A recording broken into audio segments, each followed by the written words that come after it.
Hey everyone, welcome to the pre-algebra recap video where we're going to review and talk about adding, subtracting, multiplying, and dividing with variables. So we'll start out easy, C plus C. Well, when we're adding, or subtracting with variables, I like to think of the variable as standing for, something real. So C, I don't know, car, right? So if you had a car and someone gave you another car, you would have how many cars? Well, 2 cars, right? Now, what does 2C mean? Well, 2C actually means 2 times C, which makes sense, right? Because if you want to know how many cars you have, and you have 2, you would take 2 times C, and you'd say, I have, 2 cars, right? So how about this one? Well, X-ray or xylophone, those are like the 2 words I know that starts with X. So if I was going to add these up, well, I'd say I have 2 xylophones, 7 xylophones, and then 1 xylophone. And remember, when you see just a variable like X, it really means 1X, and you can always write that in there. So that would give me 10 X-rays or 10 xylophones or whatever, okay? Alright, so why don't you pause the video and I want you to try this one on your own. Play the video when you're done. Alright, so we have to obey order of operations, right? So we have subtraction and then addition. So they're kind of like equal weight or equal importance, but I have to do whichever one comes first from left to right. So I'm going to do 4g minus 12g first. Well, 4g minus 12g, that's going to get me negative 8g, okay? And then, of course, I'm bringing down this plus 10g. If I have negative 8g and I add 10g to it, well, it's going to get me positive 2g. So another way to think about this is, well, if you're adding, okay, remember we talked about 2 plus 3 is the same as 3 plus 2, right? So negative 8g plus 10g, that's the same as 10g plus negative 8g. Now, what does plus a negative actually mean? Remember, plus a negative means minus. So now it's like saying 10g minus 8g.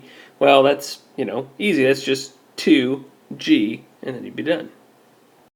Alright, so now we're going to incorporate a little bit of simplification of an expression. So we have this expression, 2m plus 3m over 10. Well, if you had that, you'd say, oh, what's that fraction bar? Well, it's a grouping symbol, and I need to do what's on top of a fraction bar first, then what's on bottom, and then worry about relating the two. So first, what's on top? Well, 2m plus 3m. Well, that's like saying 5m, taking that divided by 10. So would we be done? Well, actually, no. So when you have 5m over 10, you can actually simplify the 5 and the 10, right? So if I was to simplify that, I'd divide both of those by 5. Dividing that by 5 would give me 1. Dividing that by 5 would give me 2. So really my final answer would be 1m over 2. And actually, I don't even need the 1m. I can just write m over 2 and I'd be done. Now you might be saying, well, why can you do that? Why, when you have 5m over 10, can you simplify? This is a 5m and that's a 10. Well, let's try something. I'm saying that 5m over 10 is really the same as m over 2. So let's see if these two things are actually equal when, let's plug in a 3 for m there and a 3 for m there. Okay, so 5 times 3 would actually be 15 over 10. We're going to see, does that equal? Well, 3 going in for m, so it's really like saying not m over 2 now, but 3 over 2. Well, if I simplified 15 tenths, I divide that by 5 and that by 5, and that become a 3 over 2. And last time I checked, 3 over 2 is equal to 3 over 2. Alright, so how about this expression? If we were to simplify k over k, what would that be?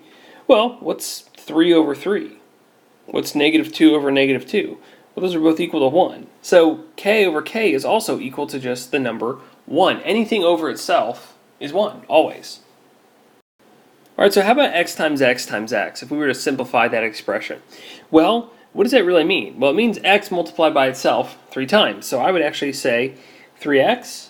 No, right? It's not actually 3x. X times x means x cubed, okay? And how about, m times m? What does that mean? Well, it really means m squared and vice versa. What does g to the 4th power mean? Well, that means g times g times g times g. And we'll get more into this later, but we know that here, this whole thing is called a power. The g is actually referred to as the base, and what's 4, you guys know that, that's the exponent. Alright, so I want you to take a minute, I want you to pause the video and try this one. Alright, so if I'm simplifying, well, I got to look at what are my operations. Okay, oh, it's all multiplication. That's really great because it allows us to move some things around via what we call the commutative property of multiplication. You'll hear me talk about that a lot, right?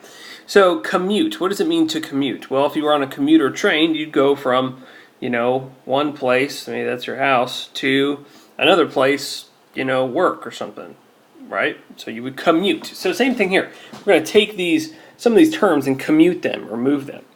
And so I'm going to put all the numbers first. So instead of saying 2 times x, I'm now going to do 2 times 7 times -3, and then I'll do times 1, 2, 3. I have 3 x's like that.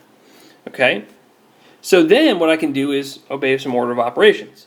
Well, 2 times 7 is 14. Okay? Then times that -3 times x times x times x.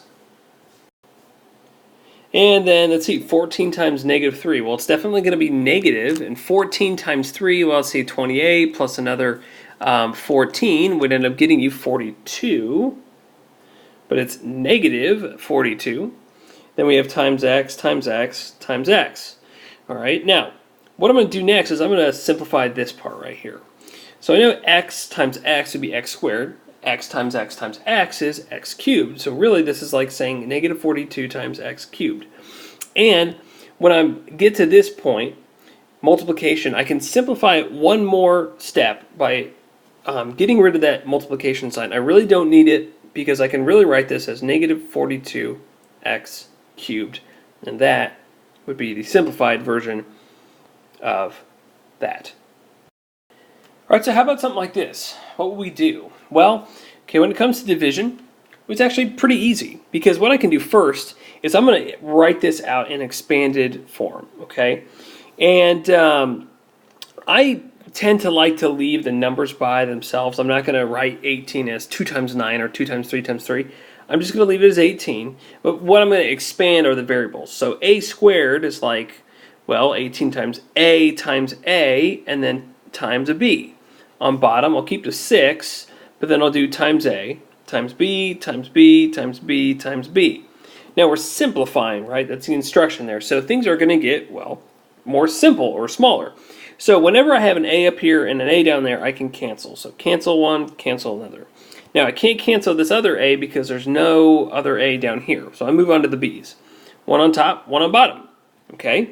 So what I have next, though, well, let's see, no more b's to cancel. So I guess currently what I have is 18 times a on top over 6 times b times b times b.